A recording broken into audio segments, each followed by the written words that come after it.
এনিবাৰ 24 সাইডৰ বাবে প্ৰত্যেকগৰাকী দৰ্শক ধন্যবাদ জ্ঞাপন কৰিছো আৰু এই মুহূৰ্তত এক অগ্নিকাণ্ডৰ খবৰ লৈ আহিছো।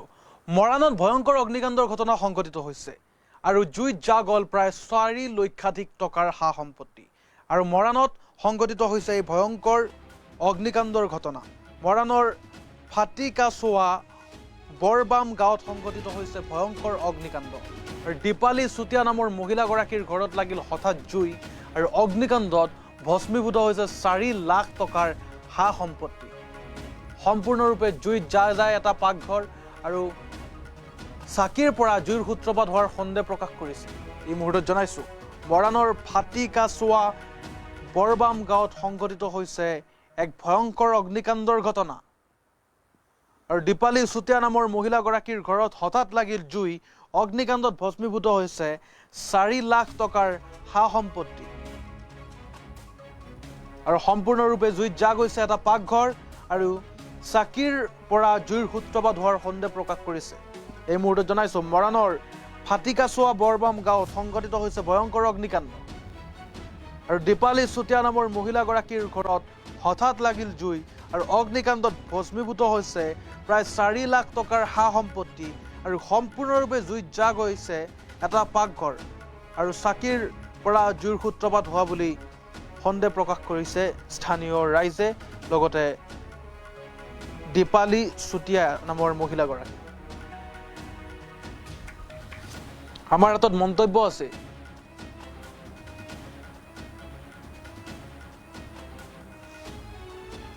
আমি মন্তব্য শুনাবলৈ চেষ্টা কৰিছো। কি নাম আপোনাৰ?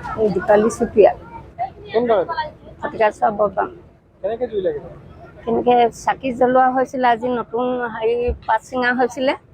তাৰপৰা পাত ছিঙি থাকিলোঁ বাৰু কেনেকৈ জ্বলিলে ক'বই নোৱাৰোঁ। জ্বলাৰ পাছতে মই দৌৰি আহিছোঁ পাছফালৰ পৰা।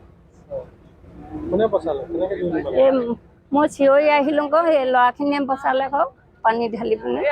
সম্পূৰ্ণ নুমালে? ঘৰ জ্বলিলেও আমাৰ ঘৰ কুকুৰে হেতা হ'ল। এই ভতিজা ল'ৰাকেইটাক চিঞৰিলোঁ। কিমান মান ক্ষয় ক্ষতি কিমান মান হ'ল বুলি ভাবিছে?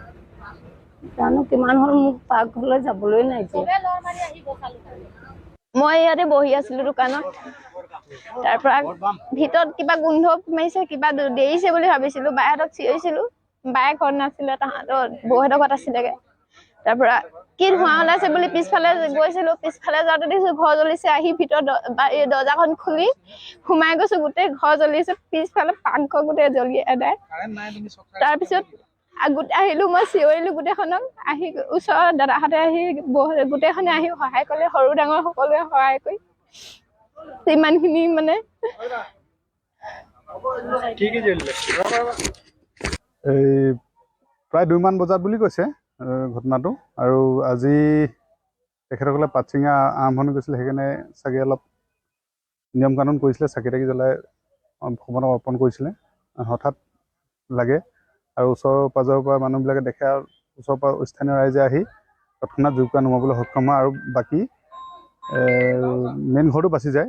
পাকঘৰটো সম্পূৰ্ণভাৱে বিধ্বস্ত হয়, জুইত জাহ যায়। আৰু মই খবৰ পাই লগালগ আহোঁ। কি নাম আপোনাৰ? দীপালী চুতীয়া, কোন গাঁৱত? ফাটিকাছোৱা বৰবাম। কেনেকে জুই লাগিল? কেনেকৈ চাকি জ্বলোৱা হৈছিলে, আজি নতুন পাত ছিঙা হৈছিলে। তাৰপৰা পাত ছিঙি থাকিলোঁ বাৰু কেনেকৈ জ্বলিলে ক'বই নোৱাৰোঁ। জ্বলাৰ পাছতে মই দৌৰি আহিছোঁ পাছফালৰ পৰা। কোনে বচালে?